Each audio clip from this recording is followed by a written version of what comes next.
మేడిగడ్డలో జరిగిన దాని మీద కూడా మేము కోరుతున్నాం. శాసనసభలో కోరాము, ఇక్కడ కూడా కోరుతా ఉన్నాం. ప్రభుత్వాన్ని రిక్వెస్ట్ చేస్తున్నాం, విచారణ జరిపించండి. బాధ్యులు ఎవరైతే బాధ్యులో వాళ్ళ మీద చర్య తీసుకోండి, మాకేం అభ్యంతరం లేదు.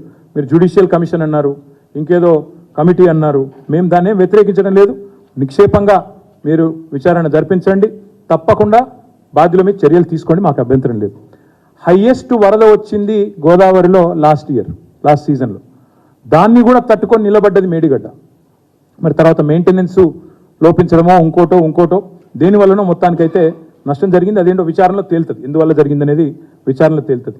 మేము రాష్ట్ర ప్రభుత్వాన్ని మేము డిమాండ్ చేసేది ఒకటే, రాజకీయ వైరుధ్యాలు రాజకీయ పంతాలు ఎన్ని ఉన్నా రైతుల ప్రయోజనాలు మనందరికీ, రాష్ట్ర ప్రయోజనాలు మనందరికీ ముఖ్యం.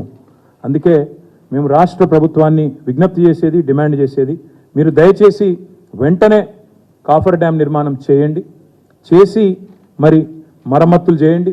వీలైనంత త్వరగా అన్ని పంపులు చాలు చేయలేకపోతే కనీసం ఒక పంపన్న చాలు చేయండి, వెంటనే రిపేర్ చేసి ఒక పంపన్న స్టార్ట్ చేయండి.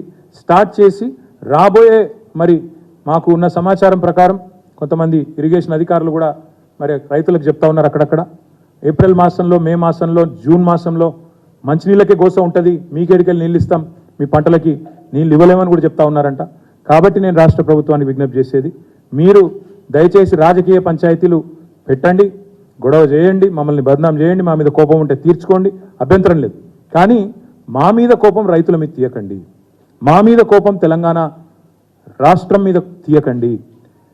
చేయాల్సిన పని చేయకుండా శ్వేతపత్రాలు, ఇంకా పవర్ పాయింట్లు, ప్రాజెక్టు విజిట్లు అని దుమ్మెత్తిపోసే కార్యక్రమం ఏదైతే చేస్తున్నారో ఇది మంచిది కాదు అనే మాట కూడా రాష్ట్ర ప్రభుత్వానికి నేను విజ్ఞప్తి చేస్తా ఉన్నా.